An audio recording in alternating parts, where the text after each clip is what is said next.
Welcome to the Theology of the Buddy podcast, episode 50. My name is Chris Pinniger, and I am joined today on this Spy Wednesday by my co-host and Scola Brola, Mike Strauss, and today we have a most special guest. Is it possible in the Novus Ordo Mass today to incorporate more traditional elements? Can a mutual enrichment of the two forms of the Roman Rite be realized? Hailing from the Diocese of Lansing, Michigan, our special guest today has been working incredibly hard on answering that question. She is an accomplished and incredibly talented musician, singer-songwriter, and public speaker who has served the church in a variety of ways, but currently is serving in the music ministry at her parish.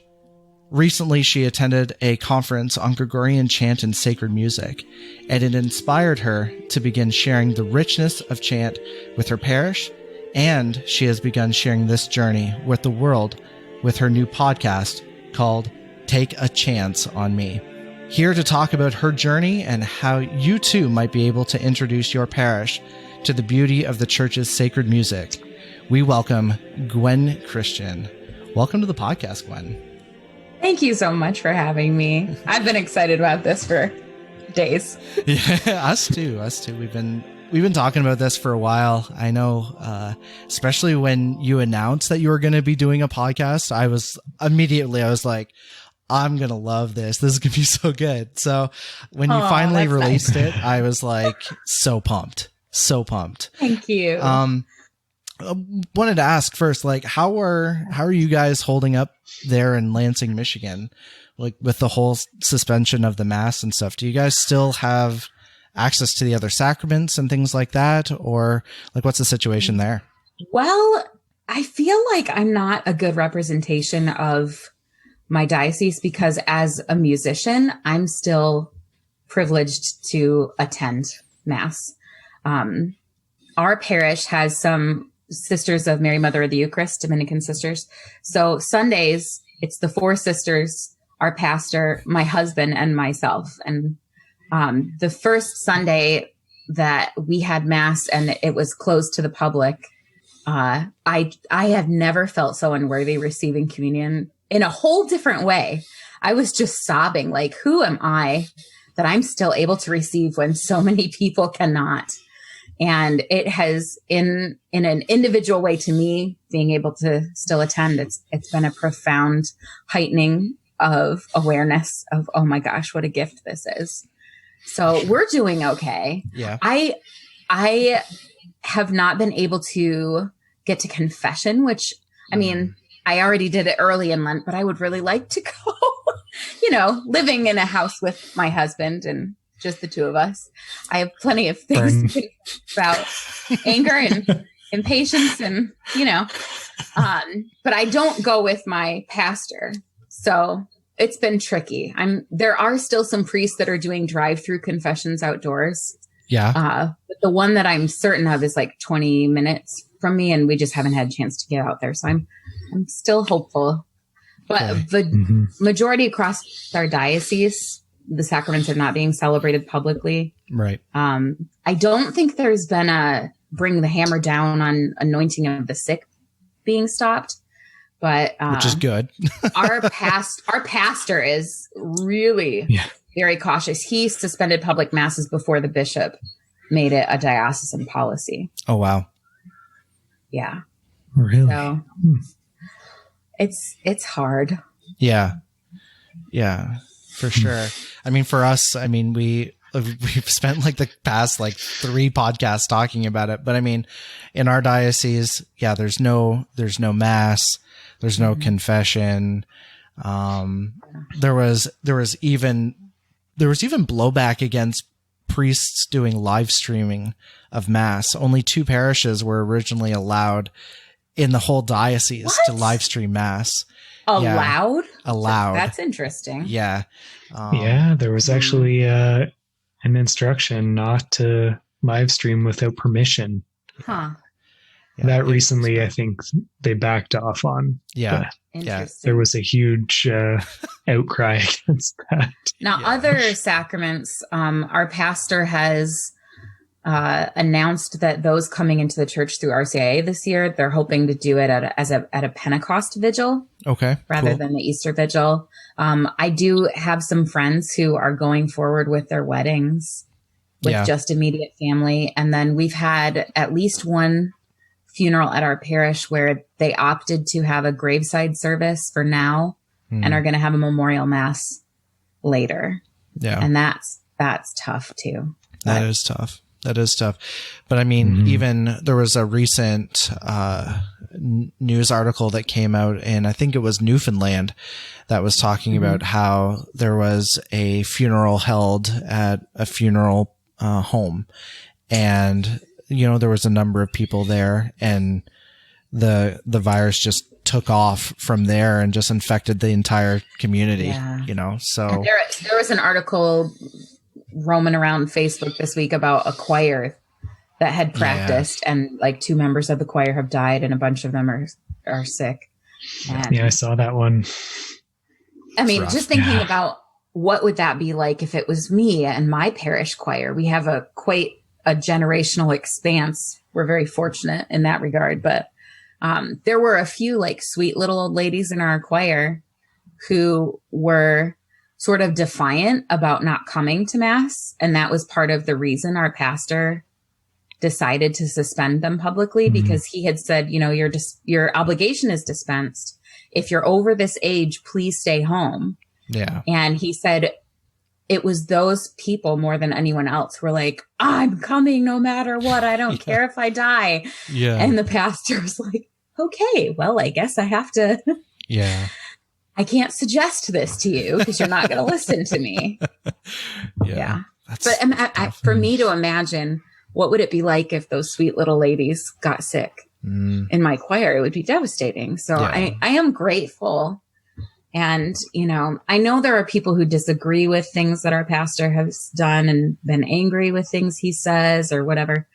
But the contact that I have had with him, I'm able to just see in his face and in his eyes, like he's carrying a heavy burden. Yeah. And his responsibility and his discernment, like I don't envy him having that on his shoulders. And whether I agree with everything he does or not, which of course I don't, it is his authority, and I'm going to respect that and prayerfully support him because there's enough people that are sending angry emails, Yeah.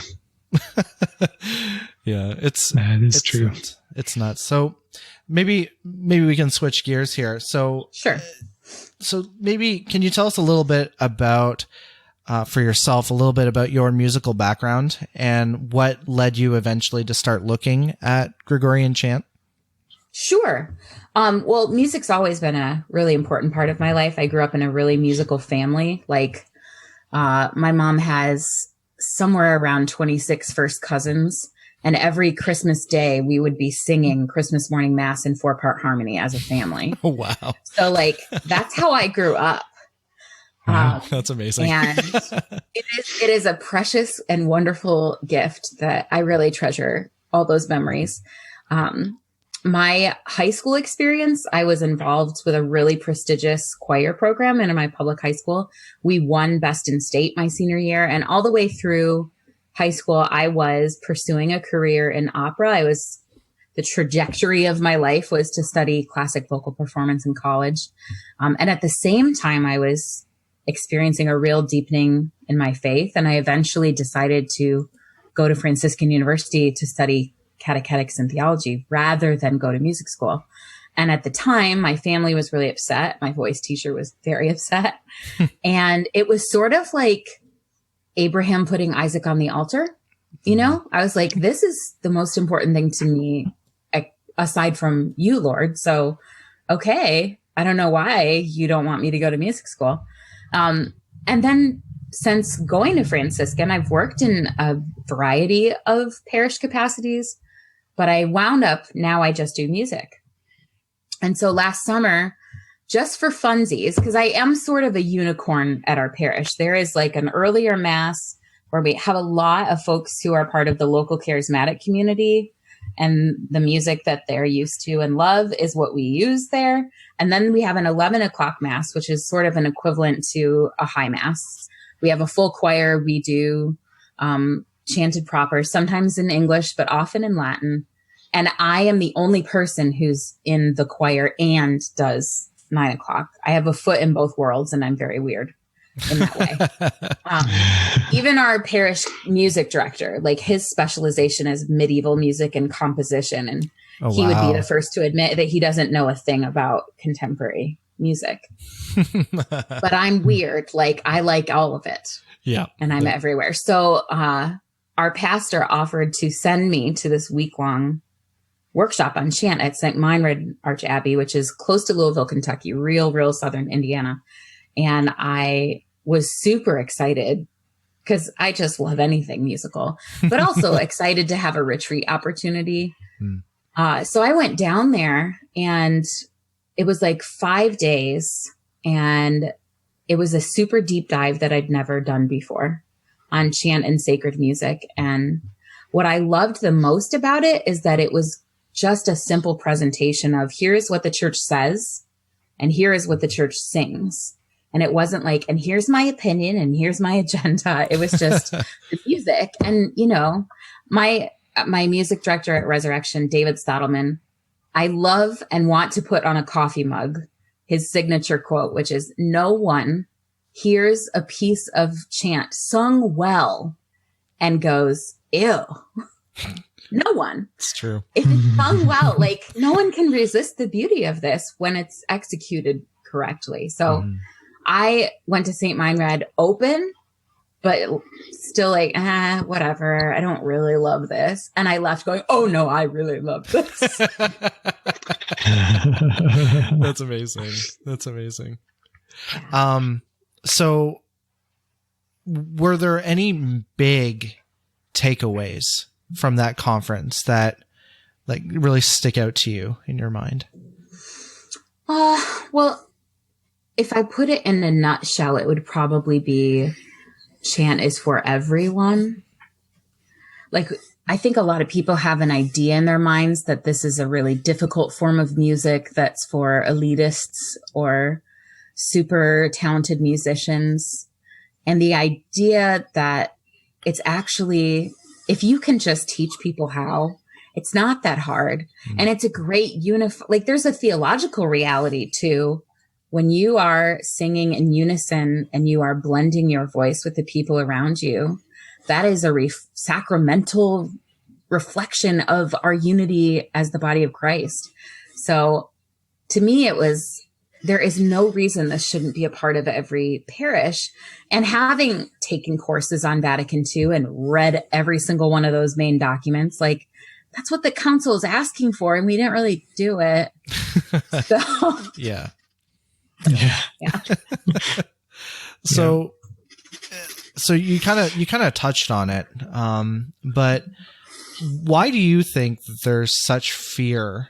Like, I know, like, for myself and for Mike, you know, like, we've come from that former worship leader kind of background, and I know that back then, the idea of doing chant was incredibly daunting.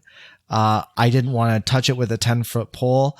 I had heard whispers that, you know, chant holds pride of place, but I didn't really understand that. And, so, like, in your opinion, like, why do you think there's such a fear around the use of chant in the liturgy today? Well, conjecturing off the top of my head, the first thought would be a fear that it is boring, maybe. Because I had heard chant sung kind of poorly before my parish developed that. Robotic, and the principal seemed to be saying this as slowly as possible. There wasn't a lot of musicianship there.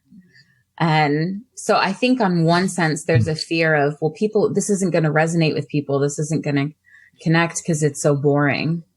And the other side of that is, well, will people even understand it?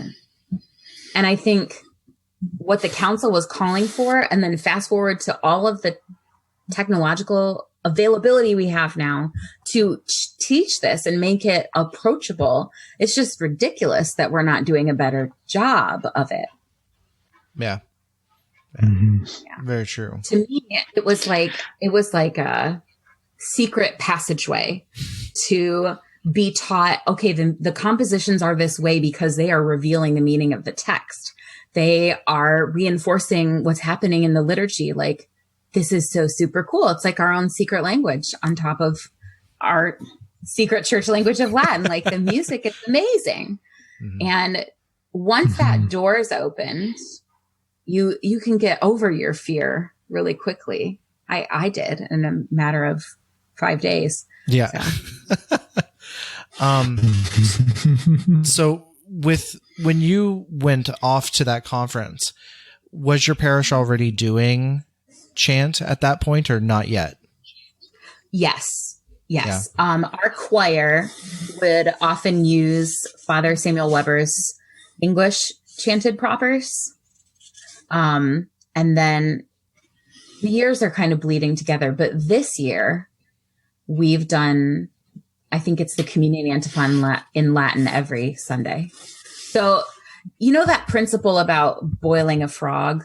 Like, if you toss the frog into boiling water, we put the frog into a pot of water a few years ago. We started doing chanted entrance antiphons in English just for Advent and Lent. And every year they kind of turn the temperature up a little bit. So I love it. I love it. It's that law of gradualism, apparently. Uh-huh. And before you know it, everyone's like, where'd that altar rail come from? Funny you should say that, because we're in the process of getting renovations reapproved and going to be doing some updating in our sanctuary. Nice. Hopefully soon. That's but great. I think a part of another reason for that gradualism was to give the musicians time to learn that new skill set, because it is really different from contemporary music, and it's different from what our choir is used to doing. You know, singing choral music in 4-part harmony, that's a whole different. Anyway, but they, as time has gone on, they've become better able and much more confident in Wednesday night picking up a piece of chant and then executing it on Sunday. Yeah. So that's awesome. So were there any hangups or pushback that you received from that at all? Well, I have the benefit of not being the music director at the parish, so I am not often the target for blowbacks. That falls to David and to our pastor. Yeah. And that's kind of the bliss of my life. But I know that there are some folks who would identify themselves as charismatic who just get uncomfortable, especially if they don't have a translation of the Latin in front of them.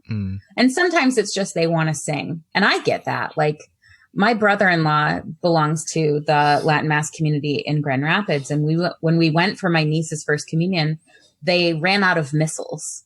So my husband and I had no idea what was going on, and we didn't have translations, and I couldn't sing anything. And as a musician, I was like, okay, I'm a little sad right now. Yeah. So I can relate to that. But that's another area of formation that we need to work on. We need to teach people that participation can be active listening. Singing is not the only form of participation. Anyway. Yeah. Hopping off of that. Yeah. Because I think that's another.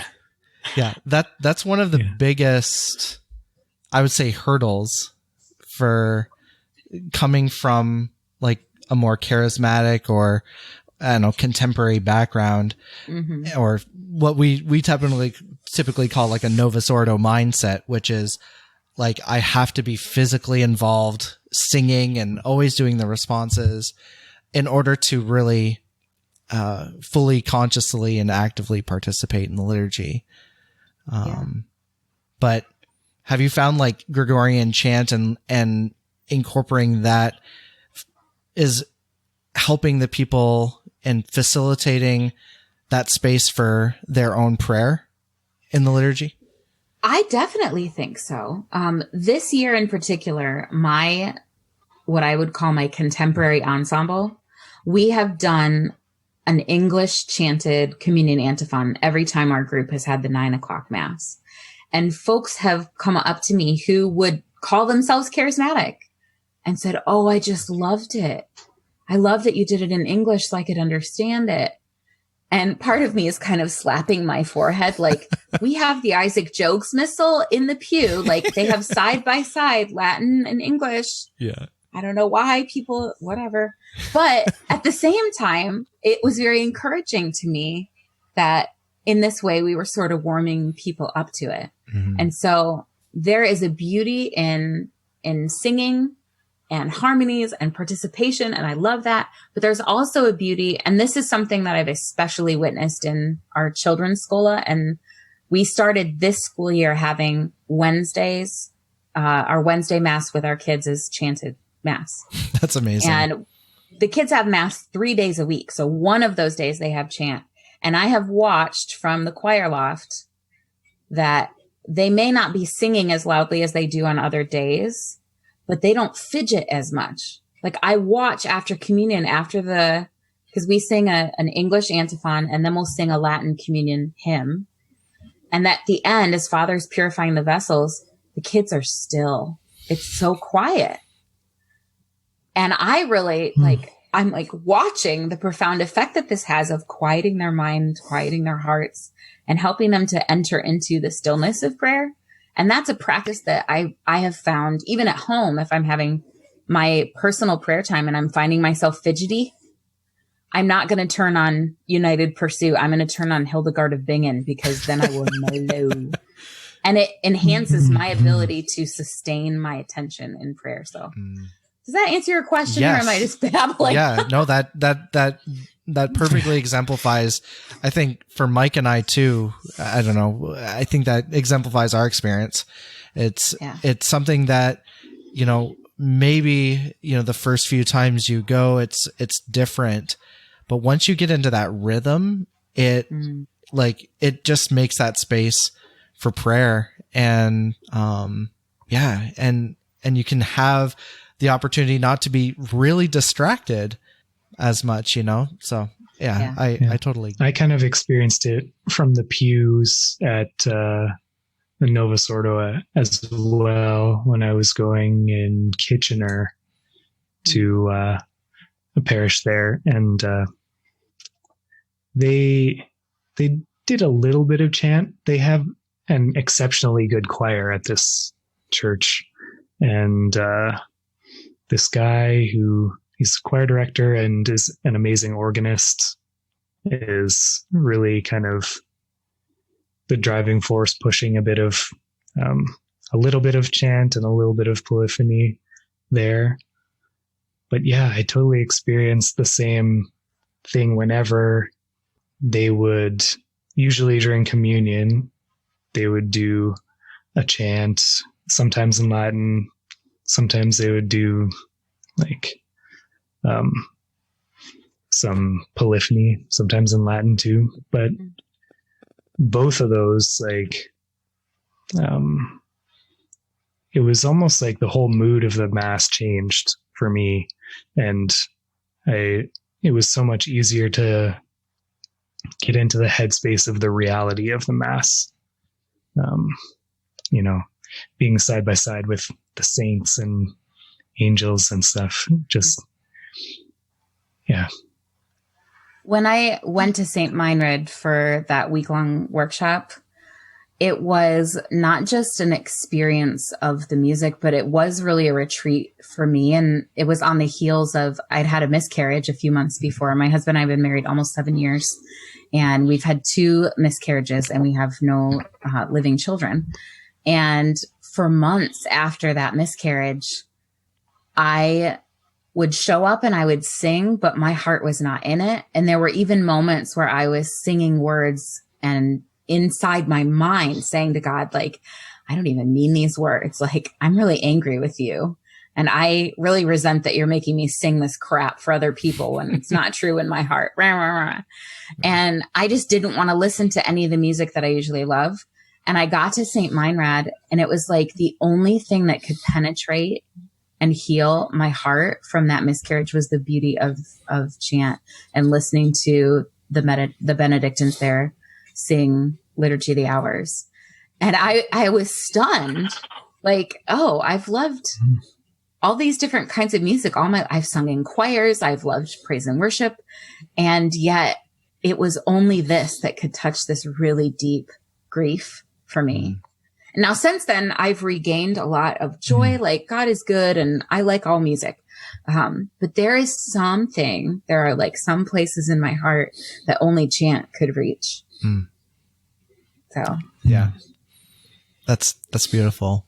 That's so cool. I wanted to ask you about this. I don't know if you saw, but recently the Congregation for the Doctrine of the Faith, which took over for the Ecclesia Day, they came out adding new optional saints to the calendar and a few new optional prefaces to the 1962 Roman Missal. I see this as a possible example of a mutual enrichment kind of thing, like what Pope Benedict talked about. In your mind, like, how can the Novus Ordo be enriched by the traditional Latin Mass or vice versa? Like, do you have any thoughts on that? Yes, I am a woman who loves to share her opinion. I don't know if you know that about me. No, I mean, obviously, like there is a whole world of, I just had a conversation this week with a friend who was also in the catechetics program at Franciscan.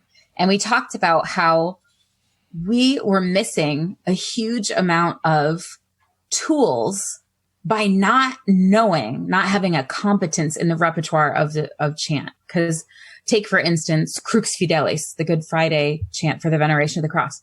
That poetry is just gorgeous. And using that when giving a catechetical lesson would have been an amazing thing to have had in our toolbox. And we didn't have it. So now I'm like, okay, like obviously this is part of our heritage. This is part of our history. We cannot ignore it. Not to mention the fact that it's gorgeous and beautiful and true and good. But in addition to that, I am losing my train of thought now. Oh, there it goes. Mutual enrichment. Okay, so I think that Novus Ordo communities, there should not be a mass that goes by without chant in it, whether it's Latin or not. Like if we're really going to implement what the Vatican Council was calling for, there's no excuse not to have this. And with all the tools we have available to us, there's no reason we can't be forming people so that they understand it and can overcome their intimidation.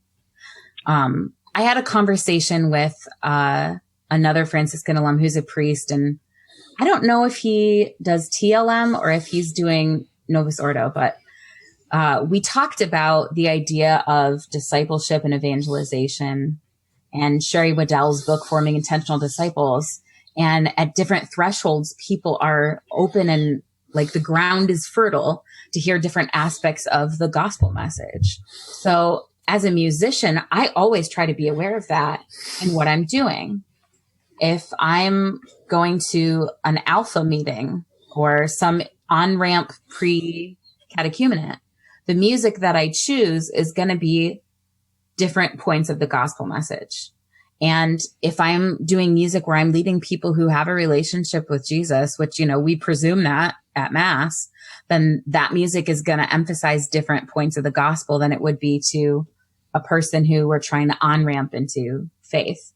And so my secret, like if people were to ask me, which not a lot do, but I'll tell you and pretend that you asked, my personal preference, like I would be completely fine if we stuck to chant and polyphony at Mass, and outside of Mass, we sang praise and worship, contemporary stuff. And I would relabel it as devotional music, because the church isn't only hierarchical or only liturgical. We also have a charismatic dimension. And I think rather than pit those things against each other, we should find ways to make room for both. And I have friends who go to TLM Mass on Sunday and they're listening to praise and worship during the week. And that there is something about giving a language to the cry of the heart and that individual relationship that there's some really beautiful stuff out there that can give words to, or a launching pad for personal prayer. So I would like to see more bridges built and more like, hey, there's room for it. And I don't think we have to debate even like, should this music be at Mass? We can just talk about, well, what about having this music for devotional purposes outside of Mass? And that was one of the things that I had to overcome, to be honest with you, Chris. Like a lot of the people that I knew that were big into chant sort of looked down their noses at anything that wasn't chant. And I didn't appreciate that attitude. And I was sort of, I'm a rebellious person. So I'm like, okay, well, if you're going to be such a jerk about it, like and to your credit, I would always say to Billy, I'm like, you know, so many people are jerks about this, but Chris has never been a jerk. So like, when you asked me if I would come on your show, I was like, yes, I will, because on the list of people I knew who were a traditionalist, you were maybe the only one that I wouldn't have called a jerk. Oh, good. At that time. Yeah. So, yay for You're you the best being at keeping it winsome. secret. Yeah. If only you knew. If only you knew. Luckily, evidentially, I never had an experience of you that I would have called negative. So Well, I'm glad. I'm really glad about that. But I mean, I think Mike and I come from a similar experience as you, because like I said, we're former worship leaders, and like we even have a podcast where we talk about it was called Trads at a Metal Festival, because Mike and I went off to a metal festival, you know, and we don't necessarily see an issue with that. And it flies in the face of a lot of traditionalists. But it is what it is. And it's part of our journey. And, you know, obviously, praise and worship and that kind of stuff is also an integral part of that journey. It helped, I think, give me, in a personal way, it gave me, language to be able to pray with. To be able to express love for God with. I'm a Carmelite. Everybody knows that. But you know, I don't necessarily have an issue with the flowery language of praise and worship at times when they're like, oh, they're talking to him like he's their boyfriend. I'm just like, yeah, so what? John of the Cross did it too. Like, I don't care. Yes. A language of intimacy. That's always been a part of my prayer life. Like, I would experience my relationship with God as I would have used the word romantic. I still would, in the sense of like the beauty of creation in order to draw my heart to him. There was one time at Franciscan, I had a Friday morning, 2 a.m. holy hour at the Perpetual Adoration Chapel. And as I was leaving, like I was asking God at that time, like, would you please fill my need for pursuit and romance, since there's not a man in my life right now. And I was leaving the chapel, like looking down at the sidewalk. It's 3 a.m. and I hear a rustling, and, you know, immediately my mind's like, oh, serial killer. So I look up and there's like a family of deer all around me, and they're looking at me, but they're not bolting. And I'm just standing there, and I swear to you, I heard the Lord say, you are my princess. like Disney princess, like the animals are not running away.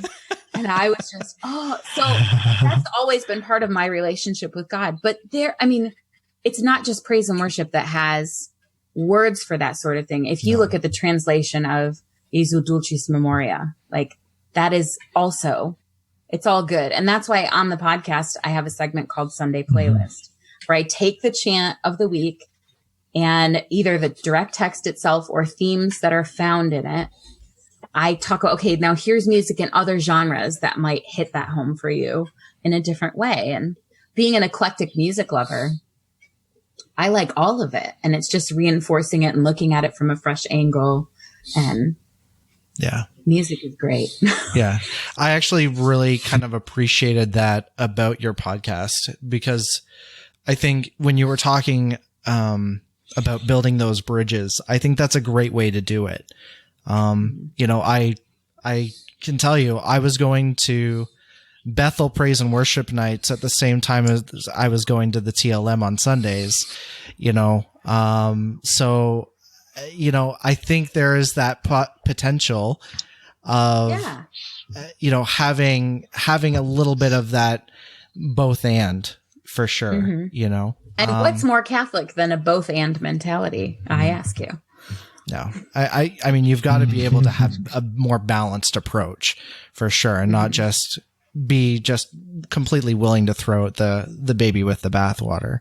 And I think, you know, I had a conversation this past week with a friend of mine who was asking about, you know, the charismatic renewal and baptism in the Holy Spirit and all these things. And he, you know, was a traditional guy, and he was asking me about it because he knew, he's like, you were charismatic, you know all this stuff.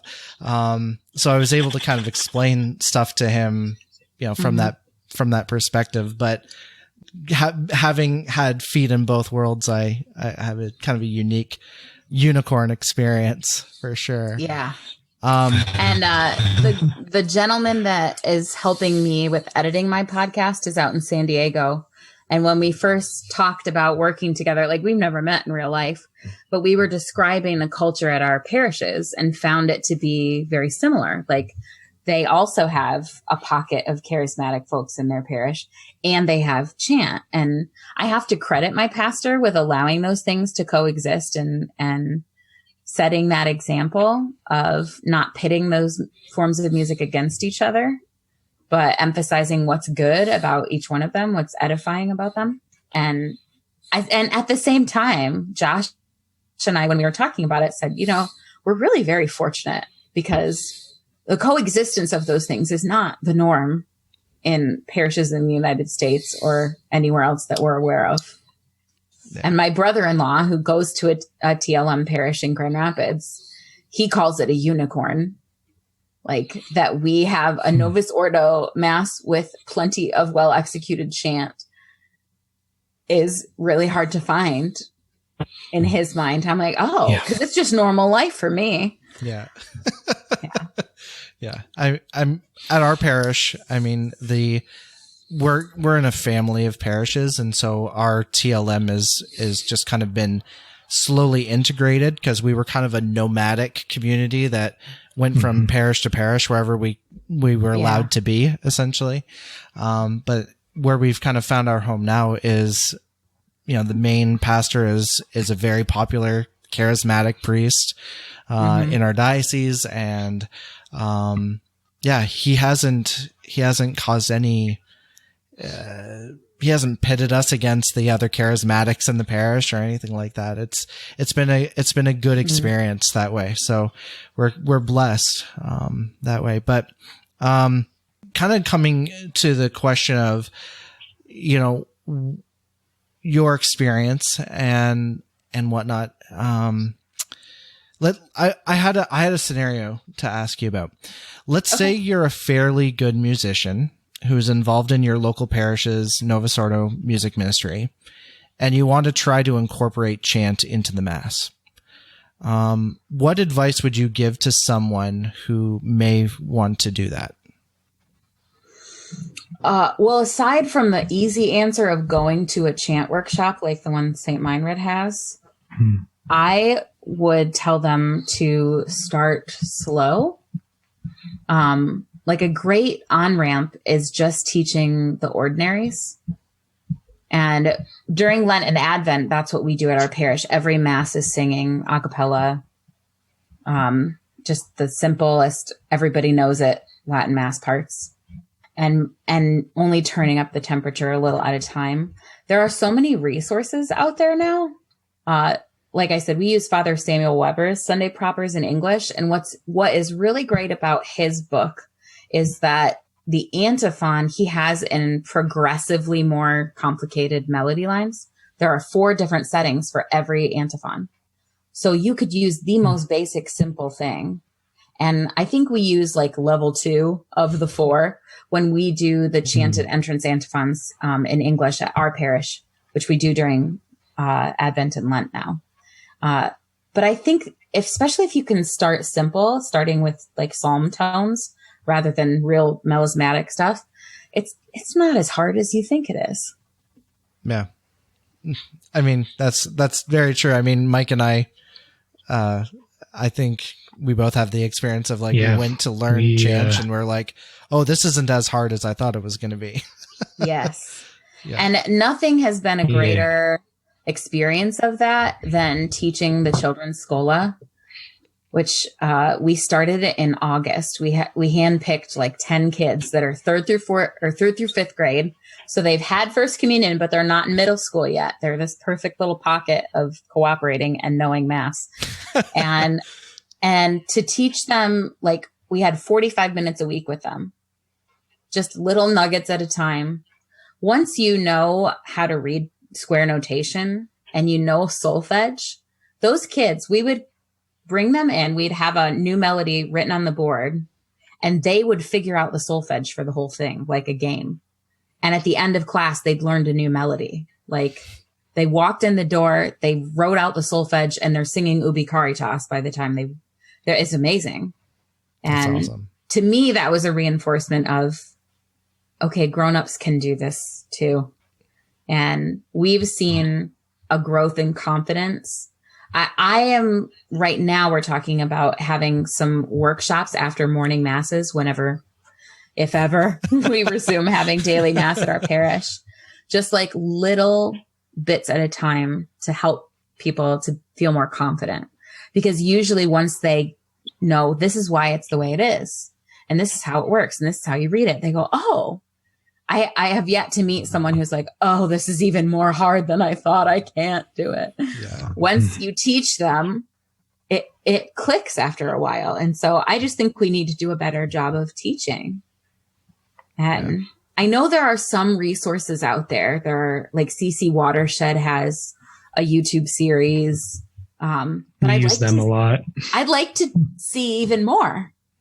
And I've thought about it, but I have all kinds of ideas and projects that are noodling around. And I'm like, okay, Lord, not just do you want me to do this, but when do you want me to do this?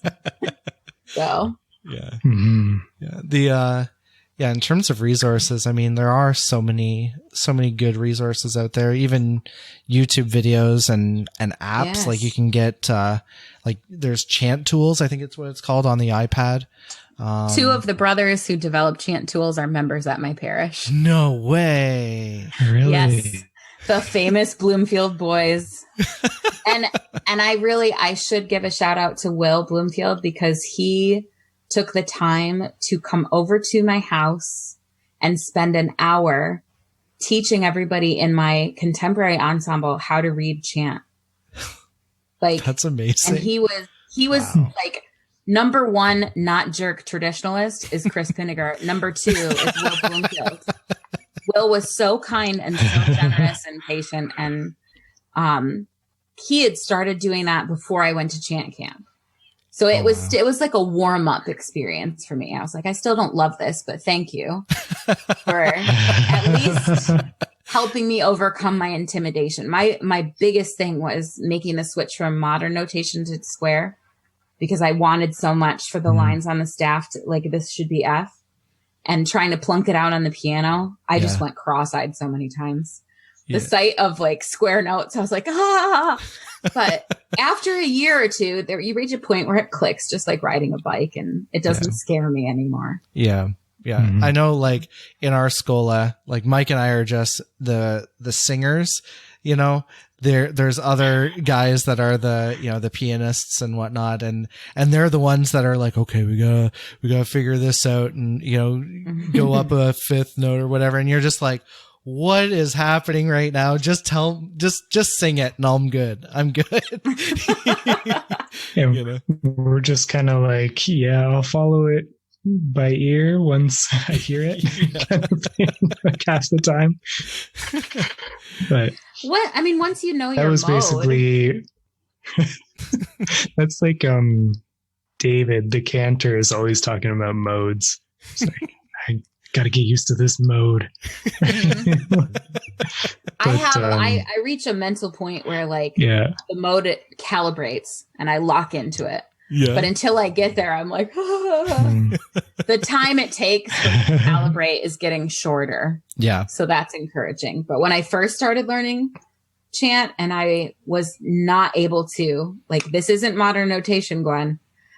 I would get so overwhelmed and I felt really intimidated, even though I've been a musician for more than 20 years. Yeah. Yeah. And at the same time, it was so exciting. Here is this whole new world that I can learn about that I didn't know before. And if you can approach it that way, this is a musical adventure, then it's fun. It's actually fun. Yeah. I mean, and it really is, it is an adventure and it's a challenge, Mike and I were talking about this, I think before, about how, when you get together with a bunch of guys and you're drinking beer and you're singing chant, and it's one of the most manly things, because especially with those crazier graduals that come out, you're just like, oh my gosh, this is a challenge, and but once you get it and you nail it, it's just such you just feel so accomplished. Yes. Yeah. Yeah. So true. Yeah. Yeah. So it's good to have a good group of friends and make it that experience of learning it together. Yeah. Right. Yeah. Yeah. That's kind of the cool experience of our school, is that we're all really good friends and we get together and the majority of the guys are all homebrewing beer. So they're all talking about beer and all trying the new beers that they've been making and then okay, let's get into the propers. Let's go do it, So, yeah, it's just great. We have quite a spirit of camaraderie in our parish choir, and there is still a Scola we have Vespers and Compline. Once a month they do extraordinary form Compline at our parish. So we are awesome. Really a unicorn. You guys really are. I should just admit that, because I keep wanting, no, it's like this everywhere. Actually, no, we're weird. But we have members who sing in those schools who aren't even Catholic. Oh, wow. But they just love. The friend that I went to chant camp with, we call it chant camp.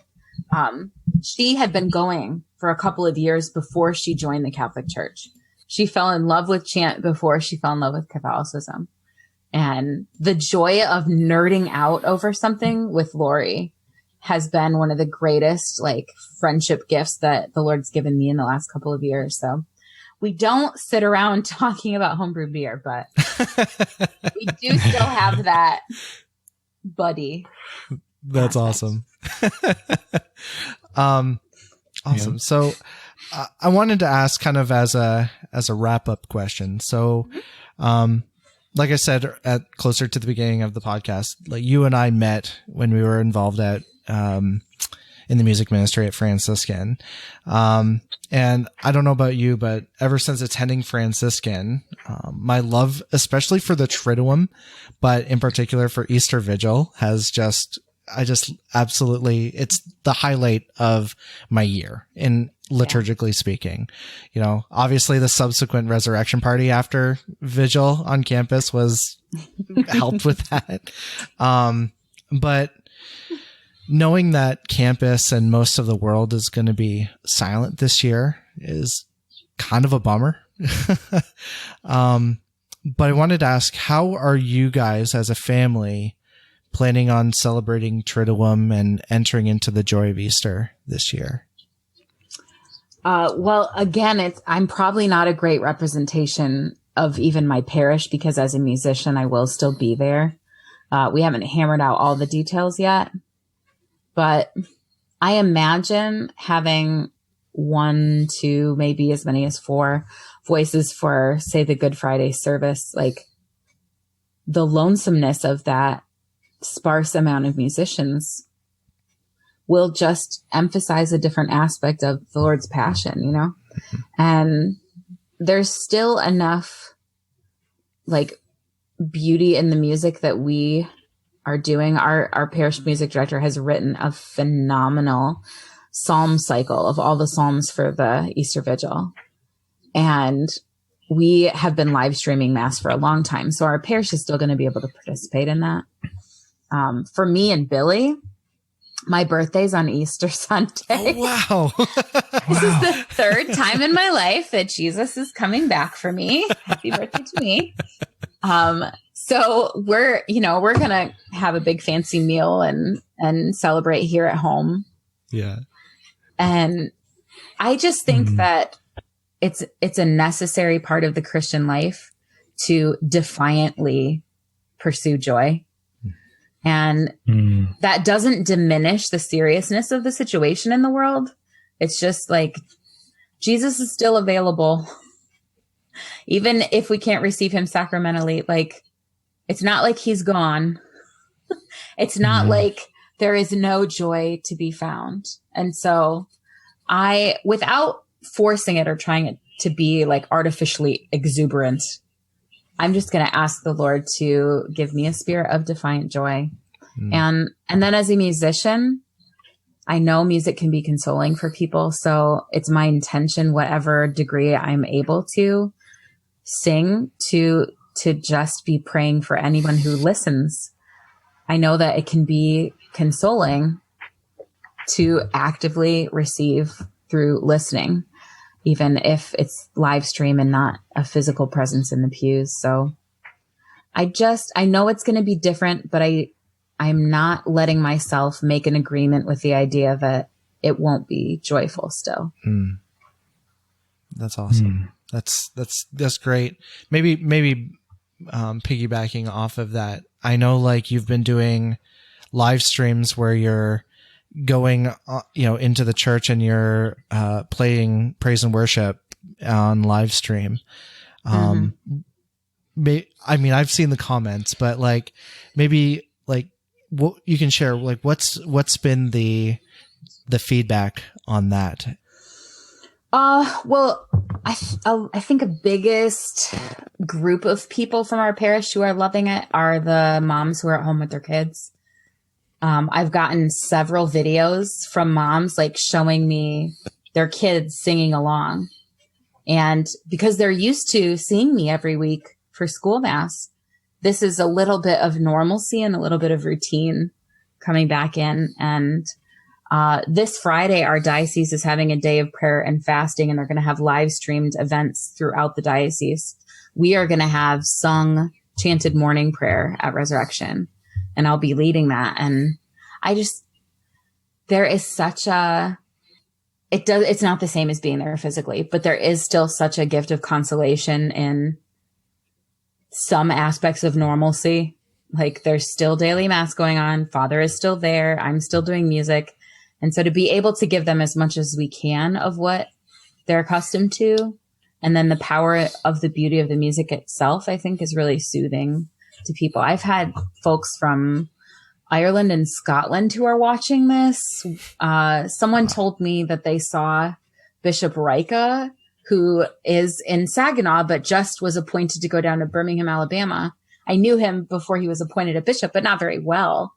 But I guess he was watching one day. And Wow. I got a message from a lady. I don't even know her, but she has a contact at our parish, and she was going in for surgery for breast cancer right after my live stream. So that was the last thing she was going to do before going into surgery, was to sing along with me. And wow, what a gift and what a privilege to be able to do that. And we have done, like, we'll do 4 days a week of praise and worship. And then on Fridays we do chant and hymns. So I'm from now on going to be a little bit of both kind of person. That's awesome. That's great. Yeah. Wow. Okay. Well, that brings us basically to the end. So, can you maybe share with our friends where they can find you and your awesome podcast? Sure. On Facebook, you can find our page at facebook.com/Chant podcast. And the same on Patreon. I don't have a full-blown website for the podcast yet, but that'll be coming soon. And Nice. The podcast is everywhere. It's on iTunes and Stitcher and Google and all the places. So Sweet. That's great. Awesome. Yeah. Gwen, That's awesome. thank you so much. This has been an absolute blast, and it's been an honor to catch up and to have you share what you're doing with our audience, because I think there's a lot of people that need to know about what you're doing. So thanks again for joining us. thank you so much for having me. I got to have you on my show. We'll do it. That sounds wonderful. An exchange. Sounds wonderful. Okay. Well, all right, everybody. So again, thank you again to Gwen for joining us, and thank you to all our friends for listening to today's podcast. We're really glad that you were able to take some time to hang out. If you've not yet, we would love for you to subscribe to our podcast on Stitcher, Spotify, Google Podcasts, Apple Podcasts, YouTube, or wherever you listen. And please be sure to leave a review if that is possible. If you're on social media, we would love for you to give us a like and a follow. You can find us on Facebook, Twitter, Instagram at Theology of the Buddy, or you can email us at theologyofthebuddy@gmail.com. All of our show notes and links can be found at theologyofthebuddy.com, including our affiliate link with Tumblr House, which is a great source for Catholic literature. Next week, we're officially collecting our thoughts and getting back into our liturgical breakdown series. Make sure you're subscribed so you'll know when it comes out. Episodes are released every Wednesday. So until then, stay Stay trendy.